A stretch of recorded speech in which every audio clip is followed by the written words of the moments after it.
नमस्कार दोस्तों, आज का हमारा जो टॉपिक है वो दृष्टि दोष पर है। और आप सबको पता है कि मानव नेत्र में दृष्टि दोष बहुत ही इम्पोर्टेंट चैप्टर है, बहुत ही इम्पोर्टेंट हेडिंग है, बहुत ही इम्पोर्टेंट पॉइंट है। इससे आपको हमेशा सवाल आपसे पूछे जाते हैं। और सबसे पहले आपको बता दें, जो मुख्य रूप से आपको दृष्टि दोष पढ़ना है वो दो प्रकार का है, एक निकट दृष्टि दोष, दूसरा दूर दृष्टि दोष।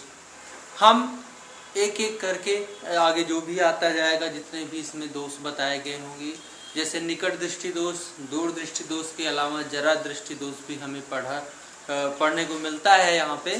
तो हम उन सब के बारे में चर्चा करेंगे आज का हमारा जो शुरुआती टॉपिक रहेगा वो सिर्फ पहले होगा निकट दृष्टि दोष और दूर दृष्टि दोष। तो सबसे पहली हेडिंग होगी हमारी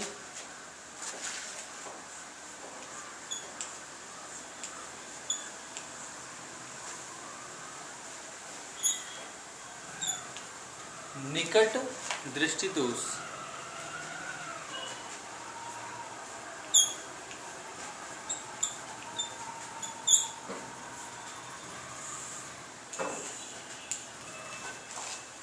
देखो, निकट दृष्टि दोष में वैसे तो अगर हमें रटना हो तो होता कुछ नहीं है, लेकिन अगर समझना हो, उसको डीपली उसको जानना हो और उसके हमें जो आंकिक प्रश्न दिए जाते हैं उनको हल भी करना सीखना हो तो हमें थोड़ा सी कठिनाई होने लगती है, क्योंकि हम उसे ठीक से पढ़ना नहीं चाहते हैं। तो ये कितना इम्पोर्टेंट है शायद आज आपको पता चल जाए। हो सकता है एक वीडियो बनाने में ये पूरा वीडियो उसी में निकल जाए, है ना। तो रुके रहिए, पूरे वीडियो तक देखते रहिए, हो सकता है दोनों दोष पूरे हो जाएं, निकट भी और दूर दृष्टि दोष भी। लेकिन चलिए शुरुआत करते हैं सबसे पहले निकट दृष्टि दोष से। इससे पहले कि हम शुरू करें, अगर आप चैनल पे नए हैं, पहली बार आप वीडियो मेरी देख रहे हैं, तो आप चैनल को सब्सक्राइब कर लें और पूरा देखने के बाद अगर मेरी बात समझ में आ जाए तो वीडियो को लाइक शेयर कमेंट जरूर कर दें। चलिए शुरुआत करते हैं। परिभाषा निकट दृष्टि दोष किसे कहते हैं। आमतौर पे अगर सिर्फ परिभाषा हम आपको बताना चाहें तो इसकी परिभाषा बहुत ही आसान होती है कि जब किसी सामान्य व्यक्ति को निकट की वस्तु साफ दिखाई देती है और दूर की वस्तु साफ नहीं दिखाई देती है तो उसे निकट दृष्टि दोष कहा जाता है। अगर आप शब्दों पे ध्यान दें तो लिखा है निकट दृष्टि दोष, यानी कि ऐसा लग रहा होगा कि व्यक्ति को निकट वाली वस्तु साफ नहीं दिखती होगी, क्योंकि दोष का मतलब त्रुटि होता है, दृष्टि का मतलब देखना होता है, निकट का मतलब नजदीक होता है। आमतौर पर अगर इन शब्दों का अर्थ हम निकालें तो ऐसा लग रहा है कि जब व्यक्ति को नजदीक वाली वस्तु ना दिखाई दे साफ साफ तो ऐसा मानते हैं कि उसे निकट दृष्टि दोष हुआ है। लेकिन नहीं, इसकी परिभाषा इनके शब्दों के आधार पर नहीं, इसके गुण के आधार पर दिया जाता है। तो हम इसके शब्दों के आधार पर भी इसकी परिभाषा आपको वही बताएंगे जो अभी बता रहे हैं। परिभाषा आप फिर से सुनिए। जब व्यक्ति को निकट की वस्तु साफ दिखाई दे परंतु दूर की वस्तु साफ ना दिखाई दे तो निकट दृष्टि दोष माना जाता है। अब दिक्कत यह है कि अगर ये निकट दृष्टि दोष है और निकट की वस्तु साफ दिखाई दे रही है, दूर की नहीं दिखाई दे रही, चलो सर मैंने परिभाषा को उल्टा समझ के याद कर लिया। लेकिन आपको अगर पता हो तो व्यक्ति के पास अगर मैं जानता हूँ, जहाँ तक आपको ये नहीं मालूम होगा कि निकट बिंदु कितनी दूरी पर होता है और दूर बिंदु कहाँ पर होता है। तो चलिए हम निकट दृष्टि दोष और दूर दृष्टि दोष को बताने से पहले इसका और एक्सप्लेन करें, उससे पहले आपको समझा देते हैं कि निकट बिंदु कहाँ होता है। यानी कि हम कितनी दूर तक ना देख पाएं तो हम मानेंगे कि हमें निकट नहीं दिखाई दे रहा है, और कितनी दूर तक ना देख पाएं तो ये मानेंगे कि हमें अब दूर वाली वस्तु नहीं दिखाई दे रही, क्योंकि दूर की कोई सीमा नहीं है। आपसे 2 मीटर भी दूर हो सकता है, 4 metre, 10 metre, 100 metre, 1000 metre, 2000 metre हो सकता है। ऐसी स्थिति में दिक्कत ये आने लगती है कि दूर बिंदु हम किसको माने, 2 मीटर 4 मीटर किसको माना जाए। और फिर अगर निकट की बात करें तो हमें 1 मीटर भी कभी कभी निकट लगता है, 1 किलोमीटर भी निकट लगता है, 1 सेंटीमीटर भी निकट लगता है।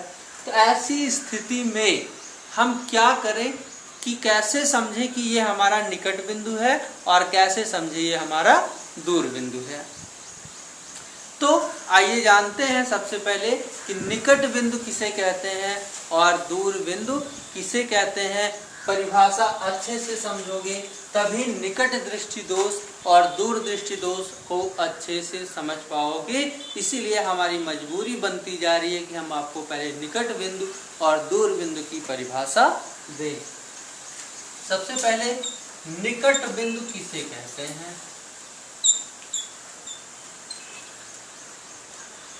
निकट बिंदु किसे कहते हैं, तो आपको मैंने मानव नेत्र में एक परिभाषा बताई थी समंजन क्षमता की, और उसमें कहा था कि मनुष्य की जो आंख होती है या मनुष्य की आंख के अंदर जो लेंस होता है वो लेंस अपनी फोकस दूरी को अपनी ज़रूरत के हिसाब से कम और ज़्यादा कर सकता है।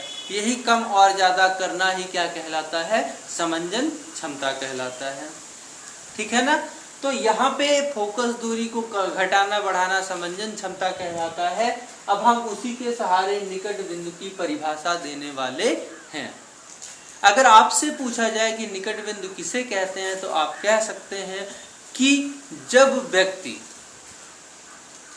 अपनी पूरी समंजन क्षमता का प्रयोग करके, जब व्यक्ति अपनी पूरी समंजन क्षमता का प्रयोग करके जिस न्यूनतम बिंदु तक देख सकता है, अपनी अधिकतम समंजन क्षमता का प्रयोग करके जिस न्यूनतम दूरी तक देख सकता है, उसी न्यूनतम दूरी को हम निकट बिंदु कहते हैं। और सामान्य आदमी का, सामान्य व्यक्ति का जो निकट बिंदु होता है वो 25 सेंटीमीटर दूरी पर स्थित होता है। कितनी दूरी पर? 25 सेंटीमीटर दूरी पर स्थित होता है। परिभाषा आपको समझ में आ जाएगी। आप वीडियो को बैक करिए और फिर से आप इसको सुन लीजिए। चलिए हम बताते हैं आपको कि दूर बिंदु किसे कहते हैं।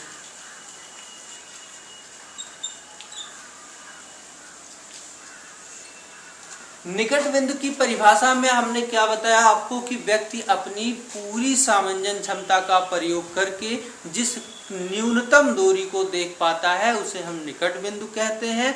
और सामान्य व्यक्ति का निकट बिंदु कहाँ पर होता है बेटा? 25 सेंटीमीटर पर होता है। अगर हम दूर बिंदु की परिभाषा देना चाहें तो यहाँ पे उसका जस्ट अपोजिट होगा। वहां पे पूरी सामंजन क्षमता को लगा करके हम वस्तु को देखते थे।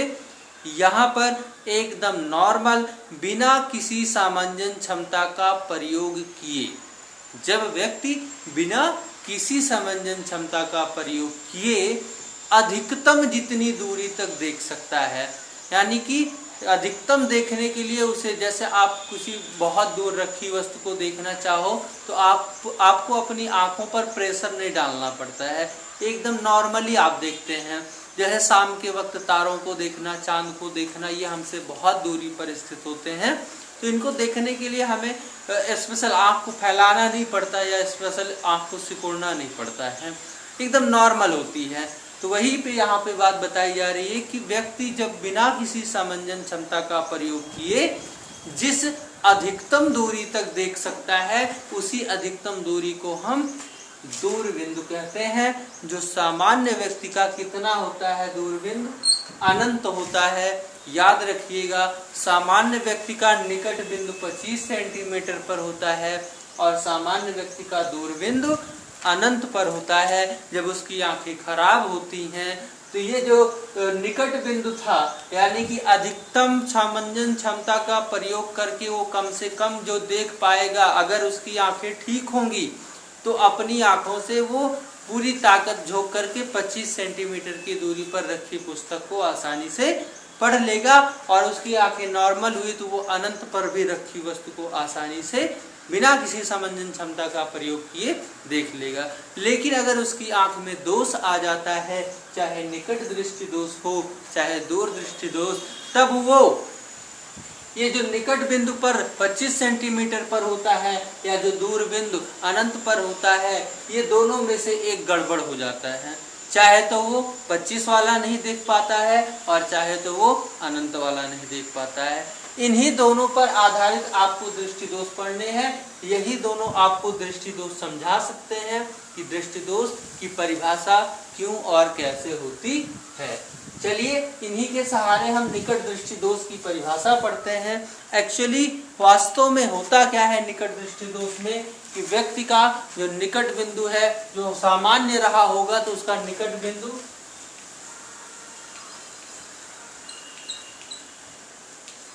कितना रहा होगा 25 सेंटीमीटर और दूर बिंदु कितना रहा होगा अनंत रहा होगा। लेकिन अगर उसे निकट दृष्टि दोष हुआ तो मैंने परिभाषा क्या बताई कि व्यक्ति को निकट दृष्टि दोष में निकट की वस्तु साफ दिखती है परंतु दूर वाली साफ नहीं दिखती है। अब दूर वाली साफ नहीं दिखती, निकट वाली साफ दिखती है, तो निकट जब साफ दिखता है तो निकट दृष्टि दोष क्यों कहते हैं, यही मैं आपको समझाने वाला हूँ। एक्चुअली रियल में होता कुछ यूं है कि जब व्यक्ति को निकट दृष्टि दोष होता है, इसकी वजह क्या होती है इसको भी हम बताएंगे। लेकिन आंख के बाहर की वजह और आंख के अंदर में क्या होता है, और यानी कि अंदर में कुछ गड़बड़ी आने से, आंख के भीतर में कुछ कमी आने से ये हमें प्रॉब्लम आती है।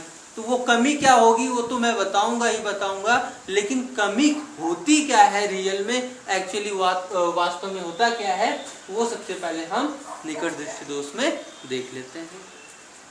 निकट दृष्टि दोष में जैसे आप देखो कुछ इस प्रकार, मान लो एक आंख है, इस आंख का यहां पर होगा, यहां से मान लेते ये 25 सेंटीमीटर दूरी है, ये एक बिंदु है जो हम निकट बिंदु से लिख सकते हैं।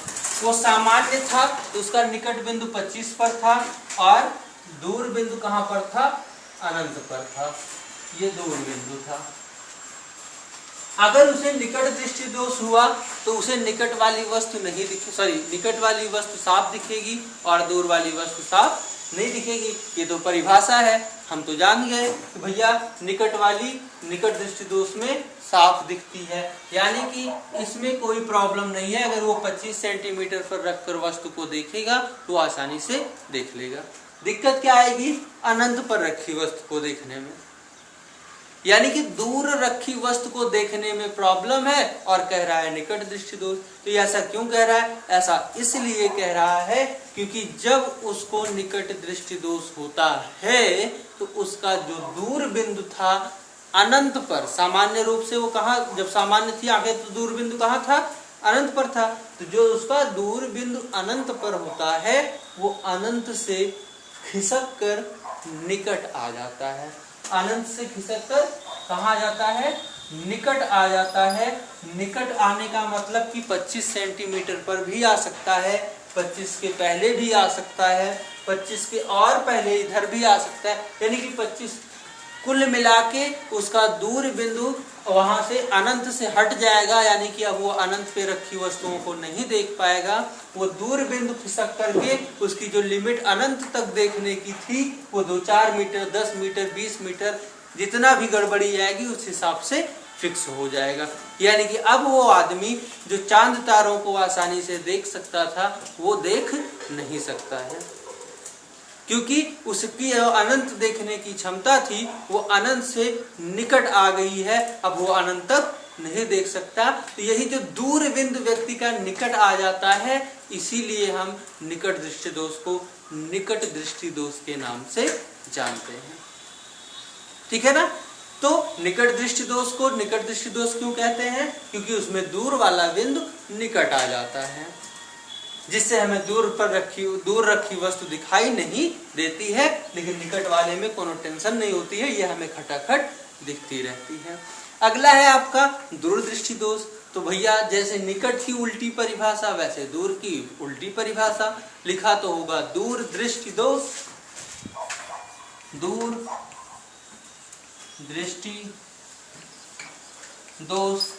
ऐसा लग रहा होगा कि दूर वाला साफ नहीं दिख रहा होगा, नहीं, यहाँ पे दूर वाला साफ दिखेगा, लेकिन इस बार क्या नहीं दिखेगा, नजदीक वाला साफ नहीं दिखेगा। जब नजदीक वाला साफ नहीं दिखेगा तो इसे दूरदृष्टि दोष क्यों कहते हैं? क्योंकि नजदीक वाला दूर चला जाता है।